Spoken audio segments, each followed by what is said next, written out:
go! Drop the ramp! There's no cover! That was an order, goddammit! Drop it!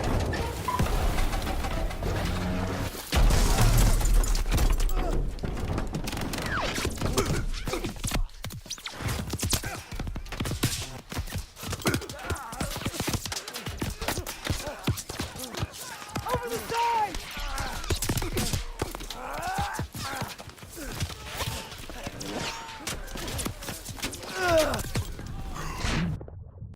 Hey there, ladies and gentlemen, boys and girls, Zephyr here.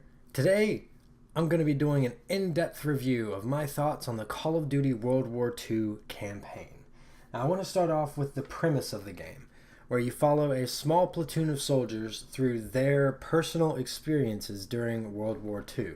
You play as one of the players in this platoon, and throughout the game, you will develop relationships with your platoon members and also touch on some pre-existing relationships between you and some of the platoon members. Everyone out, now! Time to go! Get them! Oh, Jesus! I got you! Hold on! No! Look out! Get out of the way! The reason that I like this particular campaign so much, and I am so fond of the way that this was written, is that it's grounded, it's realistic, there aren't really a whole lot of larger-than-life scenes, and everything that's exhibited here is something that you might believe could have been seen during World War II. As a whole, the story isn't one of these big, I'm the hero of the world, I'm gonna save everybody from doom kind of stories. You do follow a platoon that is spearheading the advancement of the US war effort, but at the end of the day, it's just this platoon that you're following, and it's not like one soldier was at the head of everything. One soldier was in charge of conquering the entire world. For instance, in Advanced Warfare, or conquering, saving the entire world. In Advanced Warfare, you followed, I forget what the guy's name is, fucking, this is not important. The Advanced Warfare campaign was awful, but in general, it followed one dude saving the world from a malicious dictator, and you don't have that here. It's a story of brotherhood and camaraderie, and your different platoon members saving one another from shitty circumstances and ultimately helping to advance the war effort as a whole, which makes it believable and relatable. Time for more beans and bullets. If I tell you to do it, it is the goddamn mission! Hey, pick up the pace! We gotta hit CP by nightfall. Hey, I'm just lying around. Show me your girl. Thought I told you not to go through my things. What kind of chump doesn't open a sugar report? The kind who thinks it's a Dear John.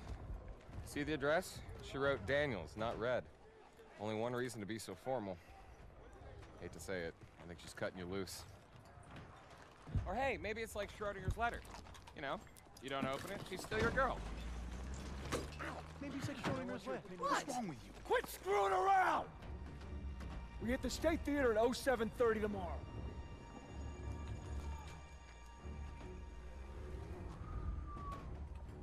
Everybody's got their limits. Everybody.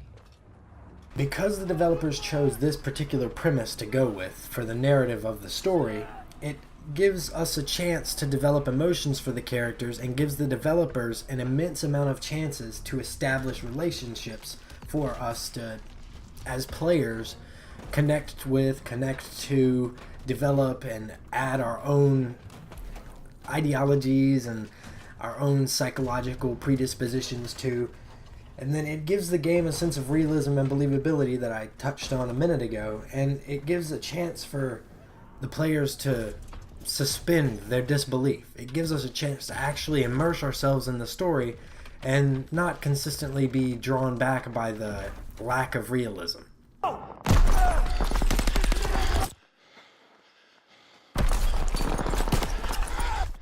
Come on, Daniels! Daniels! I got you! Keep your head down! God damn it! We keep crushing them and they keep coming back! We can't hold the blast much longer! Artillery's on its way, they're saying 10 minutes tops! Might as well be 10 hours! Lieutenant Turner, we need tank support The now! tanks are covering our flank! Pipe down and let me think, goddammit! We don't have time to think! All right, Daniel, you and I will go with Pearson and call it in. Move! All right, let's Covering go. fire! The gameplay for this game is well paced, action packed, and overall well guided and thought out. It's grim, dark, and engaging, which is what you would expect to see from a World War II game. They don't really glorify any of the combat, they don't glorify the war itself. They really tried to make sure that it was well grounded in the idea that this was a terrible war, and they really build off of that premise every single chance that they get. A few scenes in particular that help really drive home the dark nature of this narrative are the beach assault of D-Day, which is the opening to the game. After the opening cutscene, the first mission you play is D-Day.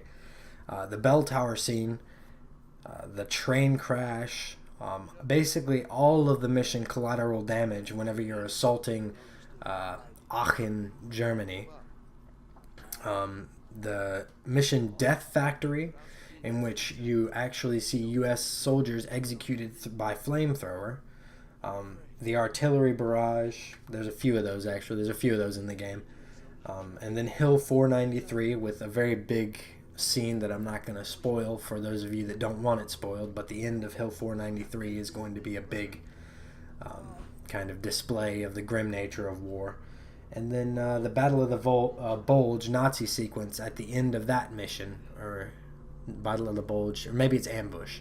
It's one of the three final missions, where you get to see kind of like how POWs were treated, and you get to see, you know, some of the fears of Jewish POWs and things like that. The graphics in this game are really, really good. It's sometimes hard to distinguish this game from maybe like a CG movie. They're impeccable. The acting and the motion capture are both also very good, with the exception of a few instances of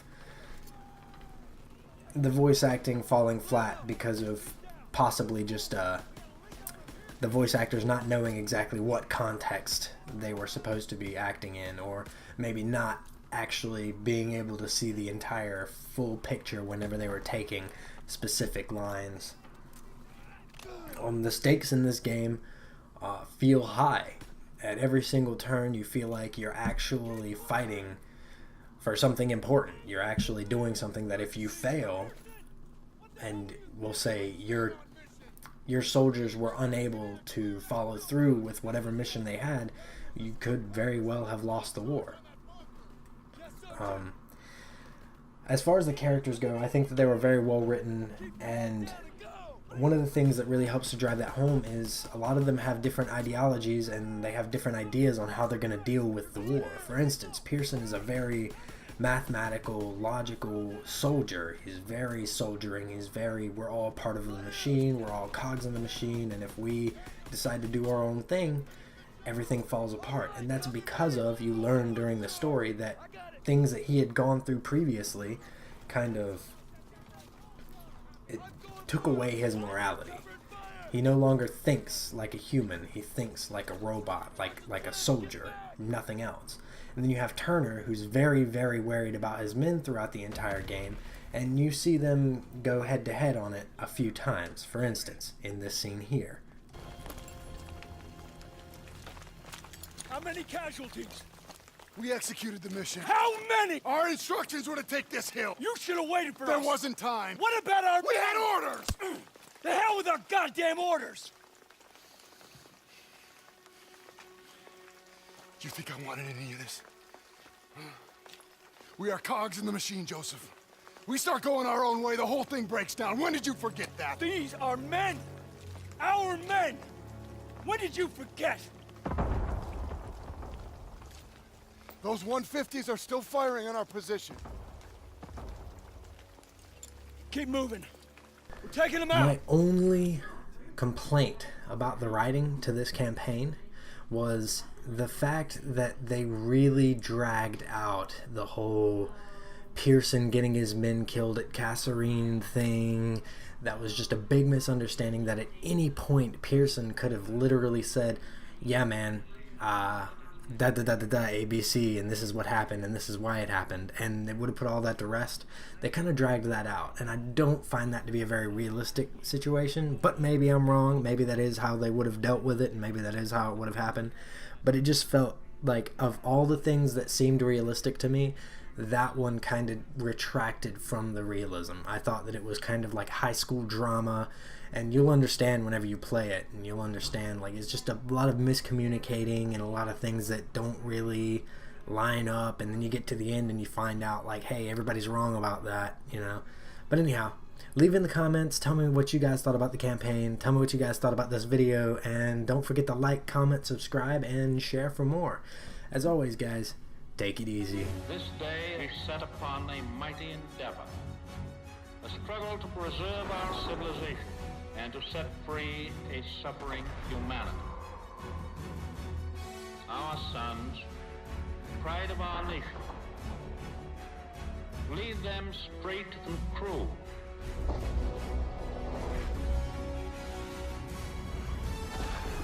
Their road will be long and hard.